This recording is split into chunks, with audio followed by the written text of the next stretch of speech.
Elon Musk's SpaceX experienced another setback on Thursday as the upper stage of its massive Starship rocket was lost in a fiery explosion during an orbital test, during which the booster was successfully recovered, mirroring the outcome of the previous attempt. Minutes after liftoff and booster separation, a live video feed showed the upper stage tumbling uncontrollably before the signal abruptly cut. Dramatic footage circulating online showed red-hot debris raining down over the Bahamas. "Can confirm we did lose contact with the ship. Unfortunately, this happened last time, too," SpaceX spokesperson Dan Hewitt said, referring to January's flight, which also ended with the upper stage disintegrating over the Caribbean. The fallout immediately impacted U.S. airspace. The U.S. Federal Aviation Administration, FAA, briefly activated a debris response area, delaying flights from airports stretching from Newark and Philadelphia to Miami.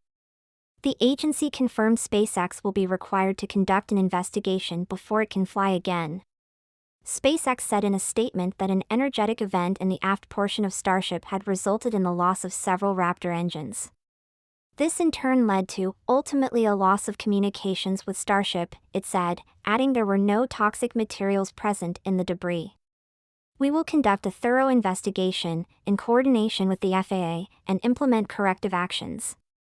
Despite the setback, SpaceX's fail fast, learn fast approach has helped it become the world's dominant launch services provider.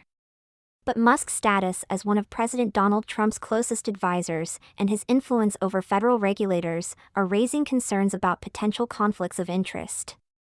Starship, the world's largest and most powerful rocket, lifted off from SpaceX's Starbase facility in Boca Chica, Texas, shortly after 5:30 p.m., 11:30 p.m. Greenwich Mean Time. It marked its 8th uncrewed orbital test, after launch attempts were scrubbed on Monday and Wednesday. While the upper stage was lost for a second consecutive flight, SpaceX successfully recovered the Super Heavy booster, catching it with the launch tower's mechanical chopstick arms for the third time, an impressive feat of engineering.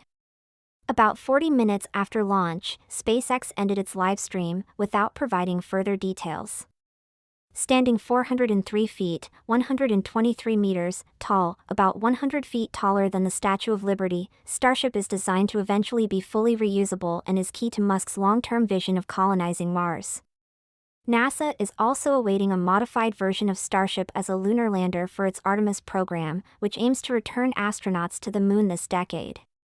But before SpaceX can carry out those missions, it must prove the vehicle is reliable, safe for crew, and capable of complex in-orbit refueling, critical for deep space missions.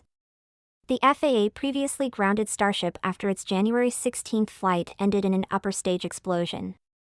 Last Friday, the agency allowed SpaceX to proceed with this latest test before finalizing its investigation into that explosion.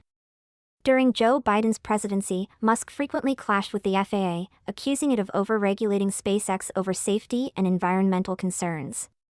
Now, as Trump's chief advisor on cost-cutting initiatives, Musk faces scrutiny over his influence on federal agencies overseeing his companies. According to Bloomberg News, a SpaceX engineer recently visited FAA headquarters, warning employees their jobs were at risk if they did not begin work on a program to deploy thousands of the company's Starlink satellite terminals in support of the national airspace system. Telecom giant Verizon holds a contract to upgrade the FAA's infrastructure, but that deal could be in jeopardy, Bloomberg reported. SpaceX has denied the allegations, stating recent media reports about SpaceX and the FAA are false.